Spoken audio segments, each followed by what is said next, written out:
Hello, my friends. My name is Ryan Freeman. Thank you for coming to my channel. Please give me a thumbs up. Write any questions or comments you have down below.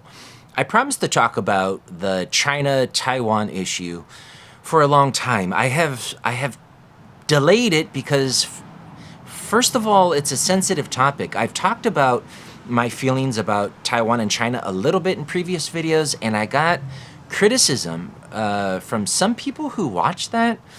Not in my YouTube comments, but some of my coworkers who watched it and told other coworkers, Ryan's got to be careful of what he says. I just want to say that my opinions are these are just my own semi-formed opinions. In this video, I'm going to talk about some of the opinions that other people have told me that have shaped the way that I look at this issue. And that I'm not an expert, and that my view doesn't represent how everyone feels about it, either expats or locals in Taiwan. Okay, so with that disclaimer, with that preamble said, let's just get right into it. So I live in Taiwan. Right now I'm in America, but I'm going back in a few days after my summer holiday is over. And people ask me, Ryan, are you afraid that China's going to invade Taiwan? Ryan, what do the local people think about it? Now, I've talked to local people about it. I've talked to groups of teachers, 8 to 10 of them at a time, and I've brought up the topic. I said, guys, tell me, should I be scared that China's going to invade Taiwan? Is it coming? And there was a lot of tension in the room when I raised that question. There was sort of this sense, Ryan, you've opened up a sensitive topic. And there were no definitive answers. No one said China's going to invade or China's not going to invade. It was just sort of a general feeling that China probably won't invade in the near future, but they could. And one of my co-teachers, he's a very well-educated man. He loves Marvel superheroes, and I don't know if it was a joke or wishful thinking, but he said he thinks that China's top company, TSMC, which makes a lot of the semiconductors that are vital for a lot of the most advanced technological companies all around the world, Taiwan's like number one in that department. He thought they were probably working on some like Iron Man suits, like some crazy ass technology that would turn the tide in Taiwan's favor if China ever did invade. But I just thought that was a novel thing to share because, Taiwan does have TSMC. I think it's called TSMC, the largest semiconductor company that has all this really advanced technology. So they could have some technological advantages because of that, or even have some protection from other countries who want to keep China from taking that over. But there was a general tension of uneasiness, of not knowing. That's what I would say is the prevalent feeling that I get whenever I talk about China and Taiwan, a general uneasiness that most people don't think it's going to necessarily happen right now or in the near future, but that it could, and that let's all be careful. I should say Taiwan is a careful country. They're careful about what they say as well. Now I talked to my friend Anthony. Anthony is a man maybe a few years older than me, and we had a long discussion while we were driving along the coast. And he told me that, Ryan, Taiwan has had a history of being dominated by larger and more powerful foreign nations, such as the Dutch, such as the Qing dynasty, such as the Imperial Japanese. And Ryan, the Taiwanese don't have a very strong, resistant bone in their bodies. If they get controlled by a larger nation, they'll probably just submit. Don't expect a large portion of the population to put up a really big fight. His estimate was like 20% of the country really fighting back. I don't know if that's true. I do know that there are people that would probably fight tooth and nail. I've met some people, including some of my coworkers and some of my friends, who just really can't stand that they're being bullied by China and really want to proclaim their independence. And I've met people, including one of my friends, an older woman, whose husband's family is from China. And I asked her, how would you feel if China invaded Taiwan? She said, that'd be okay. her and her family would welcome it almost. So I mean, there's people on different sides. I'm not saying which one is right. I'm just talking about the opinions and the feelings that I get from other people. I've talked to some of the expats, Americans and Canadians who have been in Taiwan for 20 plus years, and it's also sort of a ambivalent feeling, a feeling of not necessarily knowing. They are also worried, even though they've been in Taiwan for over 20 years. I can't get any definitive answers from them, like, no, don't worry, Ryan, you're safe, or Ryan, China's coming, let's get the hell out. It's just this feeling of not knowing. I do jujitsu, and at one of my jujitsu gyms, I met a Green Beret from America, and then I was introduced to his friends, other Green Berets. Most of them had mustaches, looked like Captain America, and they were working in Taiwan as military contractors. Now, I couldn't get them to give me a lot of details. I mostly had to sort of overhear their conversations, but I looked online, like, what is the Green Beret doing in Taiwan? And I read some articles that America has special forces in Taiwan working as military contractors trying to train the local troops in case of a potential invasion from China. So the American military is at least taking steps, and there are scattered. And then in the jiu-jitsu gym that I am at currently in the south, the opposite side of the island, I have come in contact with other special forces that are training jiu-jitsu there. And then one of my friends dated a military personnel who's not even a special forces, but he's working as a contractor. So there are quite a few American military personnel who are in Taiwan trying to prepare them for a potential invasion. Now let's talk about the Taiwanese military. Taiwan has a mandatory military service that most men will join around the age of 18, maybe a little later, maybe I don't necessarily know. I think it happens around 18. They could possibly do it after college. I don't know, but it happens around 18. And I had my coach's son, who I trained jiu-jitsu with when he was 17, and then when he turned 18, he went to join the Taiwanese military. And when he came back from his boot camp, or his basic training, the thing that surprised me the most was I saw no visible difference in his physical appearance nor in his personality. He seemed like the same exact person. He shaved his head before going to the basic training. He came back, same haircut, same body, same personality. The thing that struck me about that was I had this idea that a country that is under threat, that they would have a very tough, military training for their soldiers, to turn them into soldiers. Because when I was growing up, some 20 years ago, I had friends who went to the Marines and did boot camp, or the Army and did basic training, and they came back completely different. The American militaries turned them into soldiers. They changed the way they walked, they changed the way they talked, they changed the way they ate lunch, they changed the way they moved, and their bodies looked radically different.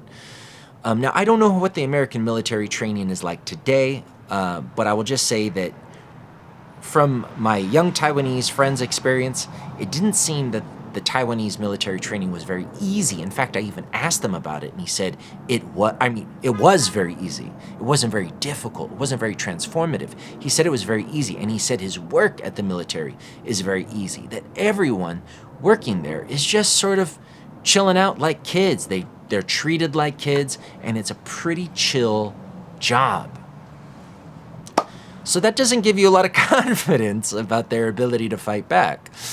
Yeah. Okay, let's talk about... Oh, and he did also say, my friend who is currently in the military, this young half American, half Taiwanese guy who grew up in Taiwan and is currently in the military, I said, how do the soldiers feel about the potential of China invading? Are they going to really fight back? And he said, bro, everyone in the military is just hoping that America comes and saves our asses if China invades.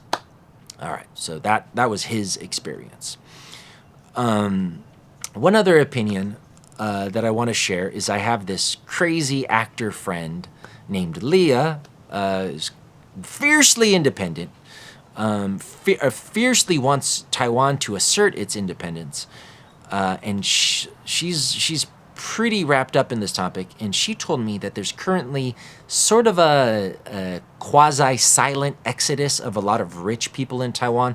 A lot of rich Taiwanese are concerned about China's invasion. They're concerned that if China invades Taiwan, that they will lose their wealth. And so many rich people have quietly been transferring their wealth overseas, buying properties overseas, securing places, residences for them to go to and for their wealth to be safe in case of an invasion from China. So, and I corroborated that story with some of my coworkers, completely unrelated to my friend who told me that, because like I said, my friend, she's a friend from acting and she's a little crazy, and they said that is true. So some people are taking it seriously. Some of the locals are hedging their bets and moving their money out. So it is possible. And my friend Leah, my crazy friend, she was the first person that actually made me aware that perhaps I should be a little concerned about China's invasion. Now I'm not. I really am not. I just don't get a palpable feeling like China's going to invade. That doesn't mean I'm correct. They could invade right now while I'm in America, or next week when I'm back in Taiwan, or never. Who knows? But she was saying, what if they bomb your building? And I thought, well, why would they bomb my building? I live in a residential apartment complex. But then as we see with the Israel-Palestine conflict or the Russia-Ukraine conflict, a lot of times civilian buildings get bombed. And then I thought, Ryan, wait a second. I live in Kaohsiung, right across the street. I'm not saying like across the street and down half a kilometer. I'm saying right across the street from me is a military base. I could hear the soldiers training and chanting. A lot of times I go to the 7-Eleven downstairs, I see people in military gear, camouflage, in the 7-Eleven on their break. I live right across from a military base in the largest port in Taiwan, Kaohsiung, and I'm the only really tall. I live in the only really tall building. So if China were to like pepper Taiwan with bombs, maybe let's just say give them the benefit of the doubt, and they were to try to aim at military bases. Well, I live right across the street from a military base. I don't know how high up on their priority list that specific military base would be, but it's a military base, and I'm the tallest building. I mean, we're sticking up like a stick right next to a military building. So, I mean, my building could get struck by a missile. My school is not too far from this military base. My jiu-jitsu gym's not far from this military base. My entire life in Taiwan right now, currently, is right around this military base. So, I mean, I never thought about it, and she just told me this a couple months ago, but I thought, because previously I thought, if China invades Taiwan, what are the chances that I would get hit as collateral damage? Like, I wouldn't run towards the fighting necessarily. I mean, I just didn't think that probability-wise that I would get hit, even if China invaded Taiwan. But now thinking about it, my building is in a slightly precarious situation. Now, am I gonna move? Hell no. That's just my personality. You might call me stupid, and you might be right, but I don't know. I just don't have this feeling like I should move. I'm not a type of person who operates necessarily on fear. Like my first big trip was to Israel when I was 20 years old, during a time when Israel was in the news in America. There were all these like bombings, and it seemed so dangerous. And a lot of people said, Ryan, you're an idiot for going to Israel. It's so dangerous. And it was the best 10 days of my life. And then when I went to Europe, this is shortly after 9/11, and a lot of people were just afraid of travel in general, and I felt completely safe there. And when I moved to China, a lot of Americans, my family and friends said, aren't you going to be scared to live in China? And I said no. And when I lived in China, I felt safer in China than I did in America. I feel much safer in Taiwan than I feel in America. I felt safer in Japan. America's the country that I feel the most danger. Like I walk down the street and there's meth heads, one of them cracking a whip, on my way to the bank with a bunch of cash in my pocket. This is a more dangerous country than I think most other countries. Although perhaps a safer country from invasion. Each country has its own dangers. Taiwan's big danger is, will China invade? And we just don't know. And if they do, will America come to save Taiwan? Would China be more likely or less likely to invade Taiwan if Trump gets in the presidency or Biden over this next election? I don't know. These are just all questions that we're all thinking about. And I will do an update video because I'm going back to Taiwan in 5 days. I'm going to be living there for the near future. I want to hear your comments and your questions. Perhaps some of you live in Taiwan as well and you have your own opinions. I would love to hear it. My general takeaway is that no one knows. I've had a few strong opinions from local Taiwanese that said it's not going to happen. China's not going to invade Taiwan. And I've had some that think it's quite possible. Ryan, you should be afraid. And most people are in the middle. It could happen, but it probably won't. But you just never know. And then, America's got military personnel there training the local forces. But it seems at least from one soldier's report, that the local forces might not be as prepared, that they might be just banking on America saving them. So who the heck knows? But I will be going there talking about this topic more. If this is something interesting to you, put it down below. And remember, I'm not an expert. I'm just sharing some of the opinions and impressions that I've got from the locals while living there. Thank you for watching this video. My name is Ryan Freeman. Bye-bye.